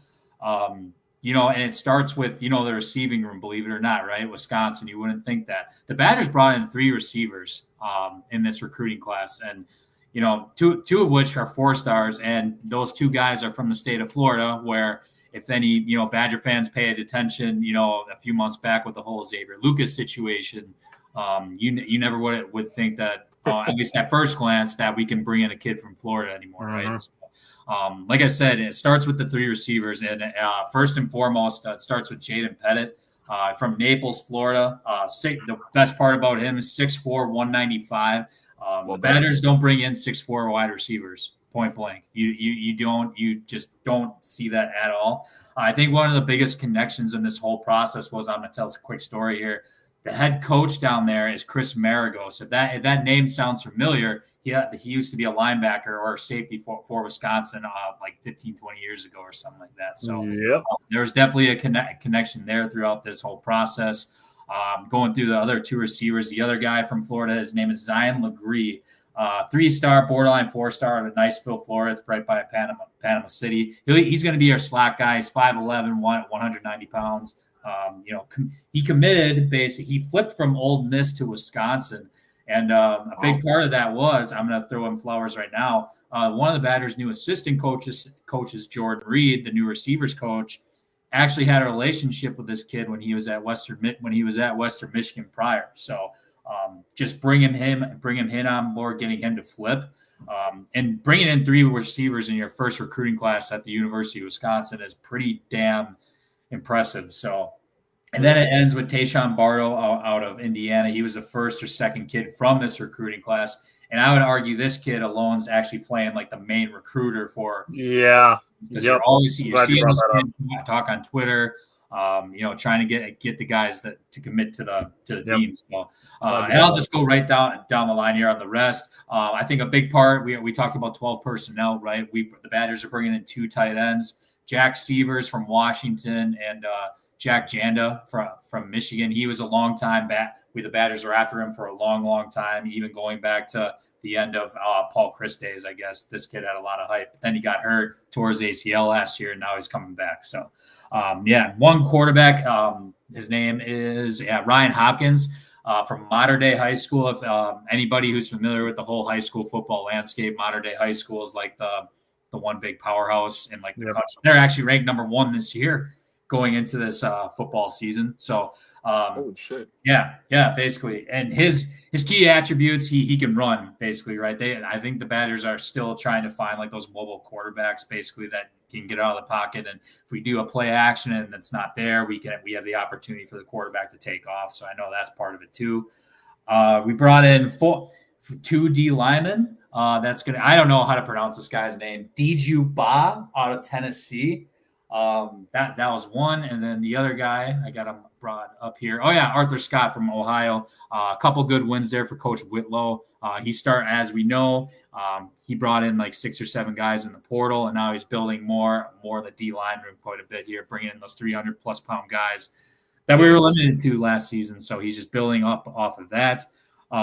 And I'm just going to, and then we got 2 linebackers, one of which Badger fans will know being from Wisconsin here. His name's Ben Wenzel from Appleton North High School. Kind of a late bloomer. The Badgers offered him kind of late, right before official visit season. He had offers from Oklahoma and Kansas prior to the Badgers offering, which I think is pretty interesting. Being offered from Oklahoma of all places. Not many kids from around here really get offered, from Oklahoma. So that's impressive in its own. And then the other linebacker, let's see, where did I go here? Oh, Aiden Reeder. I'm sorry, Cincinnati kid. That's my fault. Another 3-4 borderline 4-star kid. Great win for Coach Tressel and Jack Cooper, the safeties coach. And to top this all off, the biggest recruiting win I think out of this whole cycle is Amari Latimer out of Tyrone, Georgia. Sandy Creek High School, based out of the Atlanta area, basically. This kid had 40+ offers in the heart of SEC country, and he still decided to come to Wisconsin. I compared him to a bulky John Clay, but faster. I think that's like his skill set and his body type. If you go, Badger fans remember with John Clay, how he used to look. So like Monte Ball. Yeah. John Clay was bigger than Monte Ball. Yeah. Right. John Clay was also one of the highest rated Badger recruits of the 2010s. Yeah. He's 6 foot, 215 pounds. That's what he's got on 247 right now. But I think that this is one hell of a recruiting win. I can't stress enough. 40+ offers. He turned down an official visit from Georgia prior to committing here, mind you. Georgia's right in his backyard, right?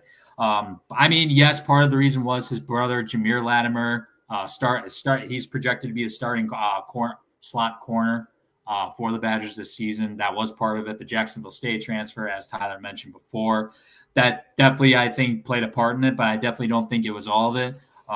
We talk about NIL, we talk about all those things too. And, we'll be the first to admit other schools in terms of compensation, they can definitely, offer more than what Wisconsin can, right? It's definitely about relationships. I do know Amari talked about, Coach Spalding being a huge part in this whole process. And honestly, when you're arriving as a freshman on campus, the coach you're going to be hanging out with the most is the position coach, right? We have to take that kind of stuff into account too through this whole thing.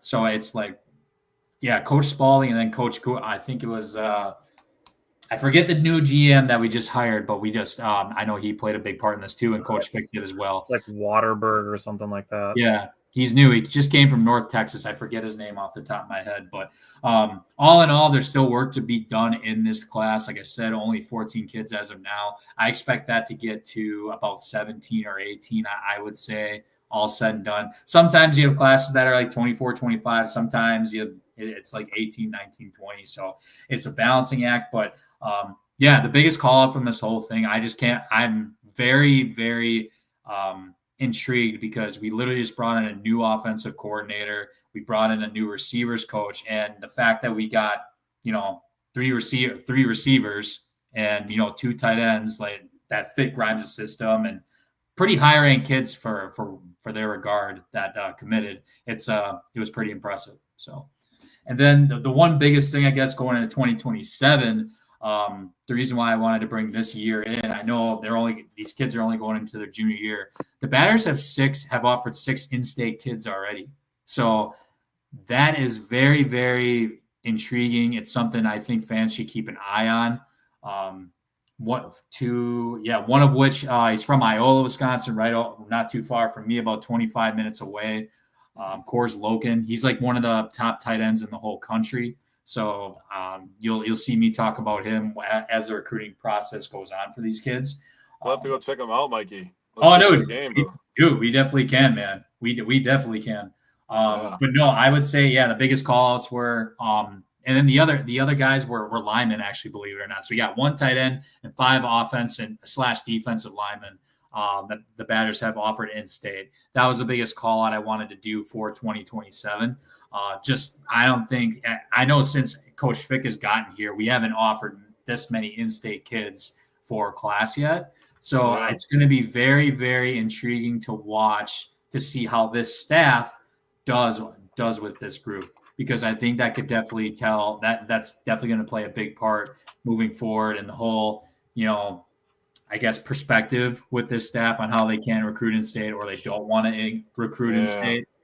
And that it's going to come down to relationships, right? I mean, Coach Blazek has been, he's been very vocal about, hey, if you got an in-state kid that you think can cut it or we should get him to a camp, call me, right? I've heard him say that on the record. So I think the staff needs to do a better job, establishing these relationships with the in-state high schools. But the fact that we've already put out offers to 6 in-state kids for this 2027 class, it's exciting to watch, and I'm looking forward to seeing how that transpires through this whole thing, because this looks like it's going to be one of the best classes in a long, long time in the state. A couple things. I love getting a mobile quarterback. I was bitching about that last year. Give me a goddamn quarterback that can run, especially in college football. Mm-hmm. It's so massive in college football. I mean, you can run out of the power eye all goddamn day, but you need a quarterback that can just create some shit every once in a while. In college football, it's so massive. I love getting a 6'4" wide receiver. I do miss having a good tight end, so I love hearing that for 2027, getting a tight end. A power run game, a mobile quarterback, and a goddamn play action tight end option, dude. Cinema. Cinema. That's how I feel. I love it. I hope so. So let's just, since we talked about a bunch of freshmen and incoming guys, let's do the freshmen to watch before we do our X factors. Mike, give me your offensive freshman to watch. So I mentioned it to you guys before. I'm going to cheat a little bit on this one only because he's technically a redshirt freshman. It's going to be Dylan Jones. Badger fans better get very, very familiar with the name this fall. He's going to get the ball a lot. He's part of the 3-headed monster that we have in the backfield, arguably 4. But I think only 3 of those running backs are going to be playing significant time this year. But I think this backfield is going to start with Dylan Jones this fall. Redshirt freshman, quick background, ranked at 94, 4-star recruit back from the 2024 class. Probably the best commit from that class if we're going by a stars perspective from the Baltimore area. Excuse me. He got limited work last year. He had 16 carries, 88 yards. And he had a 147-yard run against Purdue when we whooped that ass like 50-0 or whatever it was. Yeah, we did. He's going to be the guy that's running between the tackles, running those inside and outside zones that I've been talking about. I've said this about a couple players now. He's been one of those consistently talked about players throughout all of fall camp. Like this, I think he's going to be a star for this team. And maybe if it's not this year, it's going to be next year for sure. I think he's just another great addition, I think, to RBU. And I think between him, Darian, and Cade, this room could be very, very deadly this fall. And as long as that O-line stays healthy, I feel very, very good. I think one indicator too that we should also keep in mind is that everybody's going into the portal, right? The Batters didn't bring in one running back in the portal. They also did not bring in one running back for the 2024 class or 2025 class, I believe. Yeah, 2025 class. 25, yeah. So I think that's just some that if you need any more positive juju, I would just look at those 2 things as well, going forward. I love this room. I'm looking forward to hopefully bragging about some RB stats for the foreseeable future when we kick it. So we talked about it. I'm going to toss mine out there because we talked about Eugene Hilton. And obviously him being T.Y.'s son is very interesting. That there's family success there. I'm interested because I want to see if Eugene Hilton can crack the wide receiver rotation after Vinny Anthony, Trutchka Kahuna, and Jaden Ballard. After that, it seems like kind of a fluid toss-up kind of situation with the wide receivers. So my freshman to watch is Eugene Hilton Jr. All right. So That is the reason I did not put Eugene, because I was like, I am going to be a betting man and bet that somebody's going to bring him up. So I went a little bit outside the box, and I kind of talked about Jake Renfro, and he's going to be a really important guy, and he's had a lot of injury history. I picked his backup, who is a freshman, Ryan Corey. I think that he could become greatly important, not just for depth, but because of how important I think the center position is in a pro-style offense. I picked Ryan Corey as my offensive freshman. Okay, so give me your defensive guy right away. My defensive freshman, this one's a meatball, but I have Mason Posa. That guy is so good. The Badgers have 3 really fucking good linebackers, dude. I'm so excited to be covering linebackers this year. Dude. You should be. Christian Allegro is a dog. Oh, I nailed that one last year. Dog. And then Tackett Curtis, dog.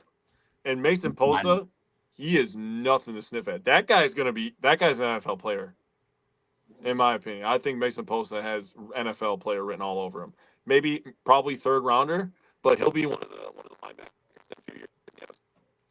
And they're like, oh my God, how did I make this list? Or this guy's from Wisconsin again, just like Zach Bond was. And he's just a monster, dude. Mike, who's your defensive guy? I got Nick Clayton, the outside linebacker. Right.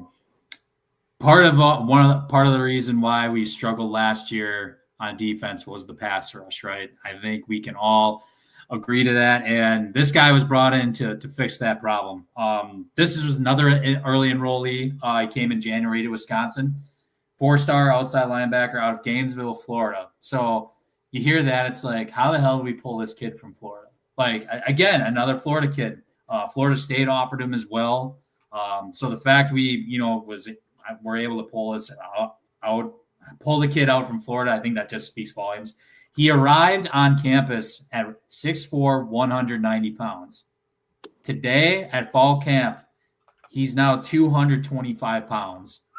I knew not to take a drink of water. I knew. Yeah. I know everybody just thought. I knew not to take a drink of water because that's crazy. That is crazy. Coach Collins has got them boys built, man. That's low key maybe the best coaching hire I think they've made. But no, that's besides the point. He's consistently, and I know just again going through fall camp and whatnot, he's consistently run with the 2s. It seems like there's a good rotation there now. I think primarily the batter, you're going to see him on 3rd down primarily, probably not the 1st or 2nd downs. I think they're going to toss him out there occasionally for those 3rd down pass rushes. If you watch some of his film, it is pretty filthy. And the fact that he's, able to put on, 30 plus pounds in that 6-month span, and it's all good weight, right? You're quicker, stronger, whatnot. Under Coach Collins' program, I think he's gonna surprise, make a few, good plays for us this fall. And at the end of the day, I wanted to bring this up because pass rush is a huge issue for this team last year, and they need immediate help, and not just in this room, but I know we got some transfers as well. But I'm looking forward to seeing what this kid can do when he's at Wisconsin. Hell yeah. So I'm glad that I went last and still was able to pick the lowest hanging fruit. And my freshman to watch on the defensive side is Emilio Agard. Mm-hmm. Basically, I've heard nothing but glowing things about him through all of camp. And without Nizier Forkurian, who we haven't talked about much, with his ongoing dispute of if he's going to be eligible or not this fall, probably going to have to wait until at least October if he is allowed back. Regardless, that makes Emilio Agard even more crucial. That's very true. Yep. Okay. Last thing before we say goodbye, X factors. So going to go back to the offensive side of the ball, and I'm going to go back to a guy that I've had before on a list of guys to watch back when he was a freshman. And I went back to Tucker Ashcraft. And I understand that his health makes this kind of questionable, which makes this even more of an X factor because his health is going to be part of that. I'm hoping that the injury is short-term, but we've seen flashes from Tucker Ashcraft last year, and I think that Jeff Grimes could unlock Tucker Ashcraft. I agree. All right. Go ahead, Mikey. You want me to go? Okay. This is also a little bit of low-hanging fruit, but I think it's vital because Tyler talked about it. He's the most important player on this team. I think he's a big X factor as well. I think it's Billy Edwards Jr. point blank. And I say that because, typically when we've had good Badger teams, with the exception of Russell Wilson, the quarterback play doesn't need to be elite.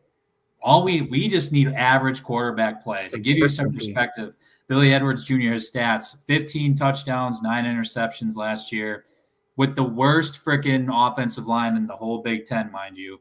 2,881 yards passing. That was good for 5th in the Big Ten with 65% completion percentage. I'm not going to, and I don't want to harp on him too much. But just to give you perspective, Braden Locke was 13 touchdowns, 10 interceptions, 1,936 yards passing. That was good for 14th in the conference, right?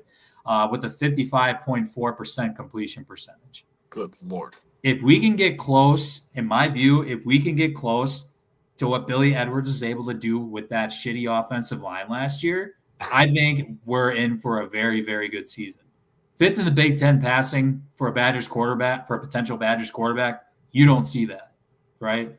And I think it just, and we talked about it with Grimes earlier. He's been a part of good running back rooms, and he's also, we brought up Zach Wilson, right?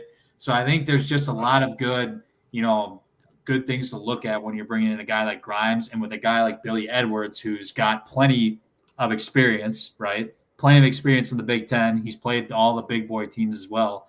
And they're going to take less off of his plate, I feel like, with the running back room we already have.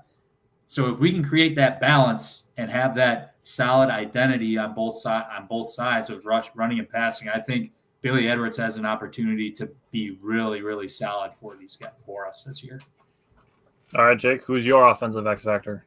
Well, I picked 2 because I wasn't sure. Can I just give 2 real quick? I got legit reasons for both. So the first one is Vinny Anthony. So love it. And I go to the Green Bay Packers as an example. The guy who's the Vinny Anthony on the Green Bay Packers, guy who blocks and takes the top off the defense, is Christian Watson. And you can tell the difference in the Packers offense when they didn't have Watson in the lineup.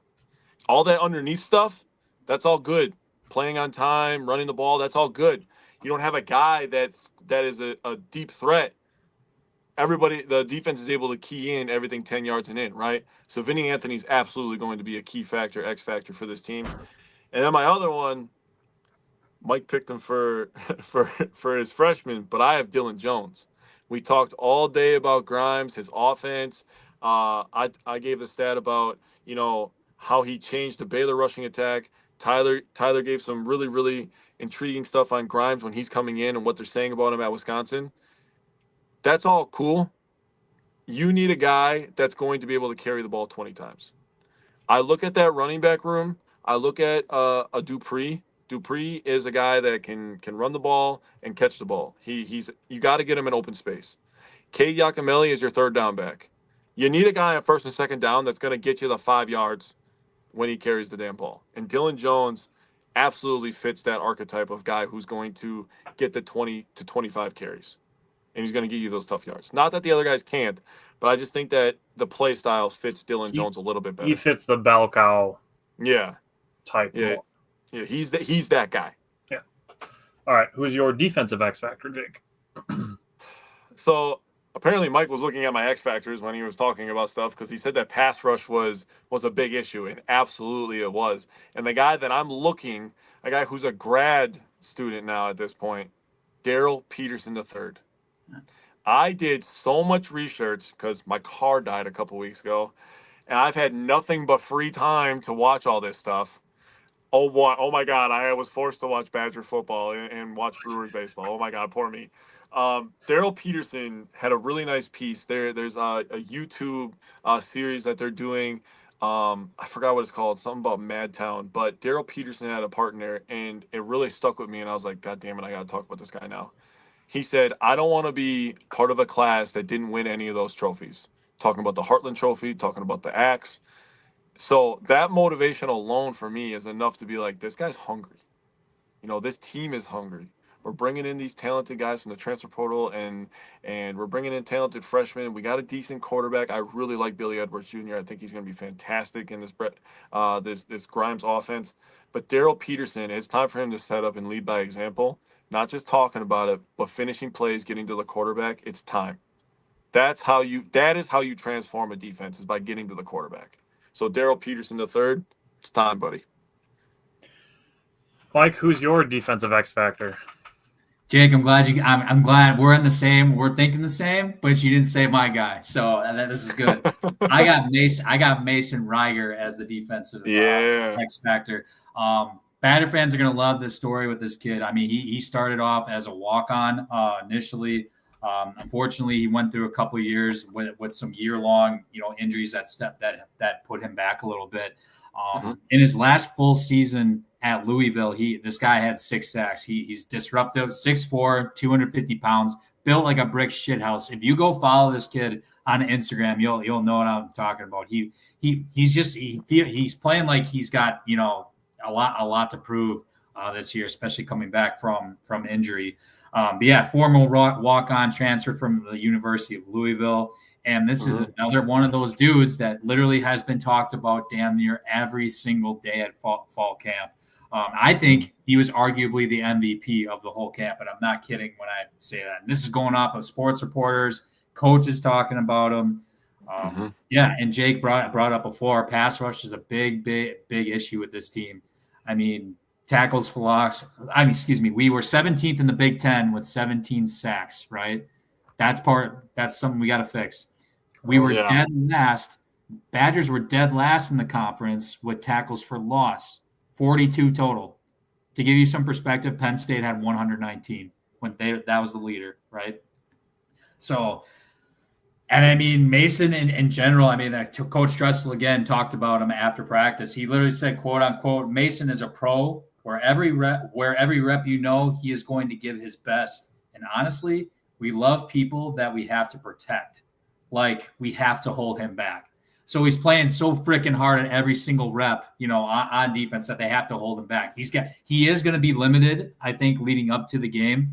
It sounds like they may have to give him maybe 20 snaps per game, but they eventually want to give him more, right? So just got to be careful with this guy. But it sounds like day after day after day, he's making play after play, and playing with his head on fire. So I think combining that with Jake, what you said with DP, I'm expecting a lot out of these guys for a pass rush. The bar was pretty damn low to start, so that's good, right? We just have to go up a little bit in comparison to last year. So if we can, get back up to that average, again, kind of similar to what I said about quarterback play, I think that's going to go a long way with this team.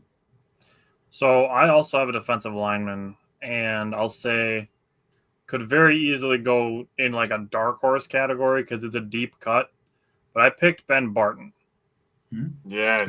So the reason I picked him is because of the 2024 season, because we saw flashes of him making some big plays. He was involved in some of those tackles for loss, some of those sacks. So I think if there's a guy that can take a step forward and help take the whole team take a step forward with just his play alone, I think Ben Barton could be that guy. Ben Barton was the guy I was freaking thinking of earlier. He played so many goddamn snaps. I read an article about him online. Yeah, that's the 300-pound guy we had. Very good pick by you, Tyler. And I'll say this, as far as pass rush goes, I was torn between Ben Barton and Aaron Witt. Yeah. Okay. I like Witt. So some deep cut D-line edge guys. So that's what we got this week. Tune in again next week. We're going to have obviously more Brewer games, like we said, and then next week we are going through the schedule. We're going to give our win-loss record and our bold predictions, and then Mike also posed the question of if you could change any result of a Badger game, what would it be? So give us some time to think on that question, and we'll see everybody next week. Thanks for sticking around, and go Badgers. We are 8 days away, so we will see everybody next week, and obviously go Badgers, go Brewers. Woo! Later, guys.